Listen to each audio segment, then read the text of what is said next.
Bonjour à tous et bienvenue à la lecture de cette nouvelle vidéo destinée aux élèves de seconde dans le thème santé et plus particulièrement l'étude des signaux périodiques.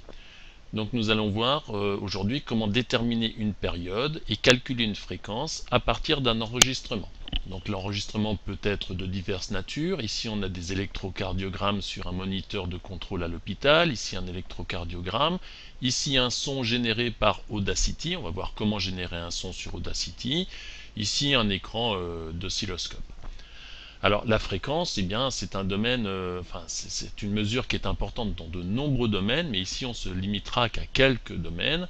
Par exemple les notes de musique. Ici on voit ici que les différentes notes de musique de la gamme, selon les octaves, ont une certaine fréquence. Par exemple, quand je passe d'une certaine octave à une autre, eh bien, je double la fréquence. Bon, mais la fréquence, elle intervient dans de très très nombreux domaines, pas uniquement dans le domaine des ondes sonores.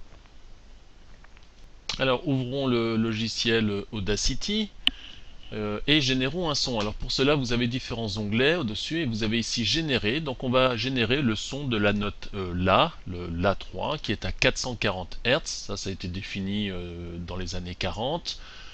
Donc on va générer un son. On va simplement donner une fréquence de 440 Hz pendant 5 secondes. Voilà, donc on a ici le son généré. Alors on ne voit pas tellement le signal, mais si je fais simplement un effet loop, je vais voir mes belles sinusoïdes, parce que c'est un son parfait, généré de façon électronique. Et si j'écoute ce son, on obtient,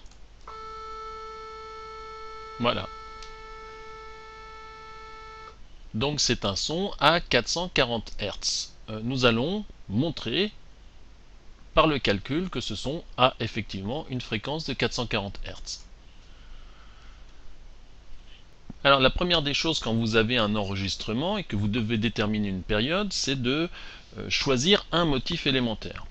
Alors ici j'en ai choisi un, donc je démarre à une intensité nulle, et puis je vais dans les positifs, les négatifs, et je m'arrête de nouveau quand je reviens dans les positifs. Et j'ai ainsi la définition de la période, c'est la durée d'un motif élémentaire. Donc c'est quoi un motif élémentaire? C'est s'il est répété, il me permet d'obtenir le signal en entier. Donc ici, si je répète mon motif élémentaire, ben j'aurai le signal. Alors j'aurais pu évidemment choisir un autre motif, par exemple celui-là. Ça marche parce que si je reproduis ce motif, eh bien j'ai le signal. Donc on a plusieurs façons de déterminer la période. Il faut prendre un motif qui permette une mesure facile. Donc maintenant on va déterminer la période. Alors vous vous rendez bien compte ici que si j'essaye de déterminer le temps sur le logiciel Audacity, là c'est franchement pas simple. On va faire une grosse erreur de mesure. Donc pour ça, eh bien, on va prendre plusieurs motifs. Ici j'ai choisi d'en prendre 10 pour simplifier aussi les calculs qui vont suivre. Et donc je vais mesurer la longueur qui sépare le premier motif de la fin du 10e motif. Alors les longueurs ne correspondent pas forcément à ce que vous avez sur l'écran, hein, ça dépend de vos écrans. Ça peut être mesuré en pixels, ça peut être mesuré en division, bref, ici j'ai une règle, j'imagine que je suis en contrôle et que je mesure à la règle la longueur qui correspond à 10 motifs. Alors ça suffit pas parce que j'ai pas d'échelle. Il faut que je me procure une échelle, mais il suffit simplement que j'aille voir en fait l'enregistrement Audacity. Je vois qu'entre ces deux points ici et là, eh bien j'ai un certain temps qui s'est écoulé, je le connais. Donc il suffit que je mesure également cette longueur, et ensuite je fais un tableau de proportionnalité. Donc pour une longueur de 16,2 cm, j'ai un temps qui correspond à la différence entre ce temps-là et ce temps-là. Et puis pour les 10,6 cm qui sont ici, j'ai en fait 10 périodes, c'est-à-dire 10 multiplié par t. Donc on fait ensuite notre proportionnalité, notre produit en croix, et on obtient 10 fois t égale 2,29 10-2. Donc j'ai plus qu'à diviser par 10 pour avoir la durée d'un motif, et j'obtiens donc cette période. Alors on peut faire la même chose avec un électrocardiogramme, il faut repérer un motif. Je peux très bien décider que le motif il commence ici, il monte un petit peu, il va dans les négatifs, et puis il faut que je m'arrête exactement au même niveau. Voilà, ça c'est un premier motif. Mais j'ai aussi également ce motif-là. Alors c'est celui-là qu'on va choisir parce qu'il est plus facile. Et je ne commets pas l'erreur de mesurer la durée d'un seul motif, parce que ce ne serait pas très précis. Je vais prendre 3 motifs.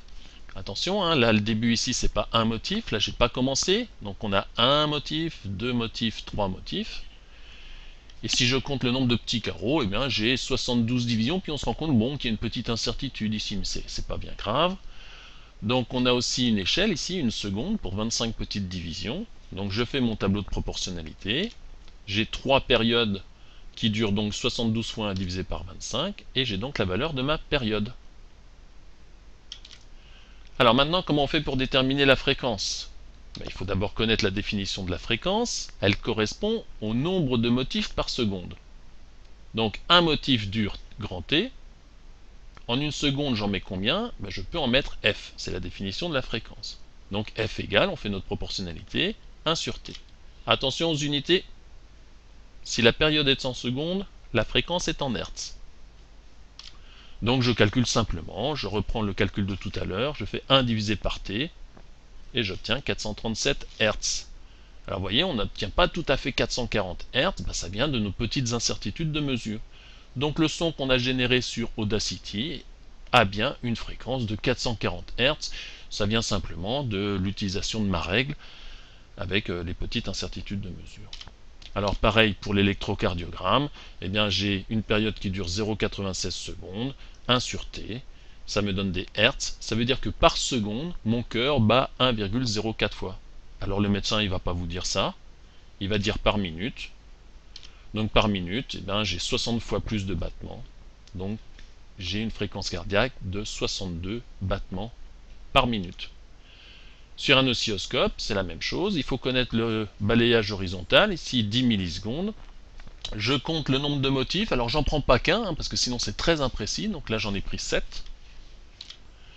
Donc ces 7 motifs, je compte le nombre de divisions. 1, 2, 3, 4, 5, 6, 7, 8, bon j'ai compté 8,4 divisions. Chaque division compte pour 10 millisecondes. Donc j'ai 7 périodes qui durent 84 millisecondes. Donc T égale 84 divisé par 7. Donc un motif dure 12 millisecondes. Attention, c'est des millisecondes, donc quand je vais calculer la fréquence, je mets bien les millisecondes en secondes.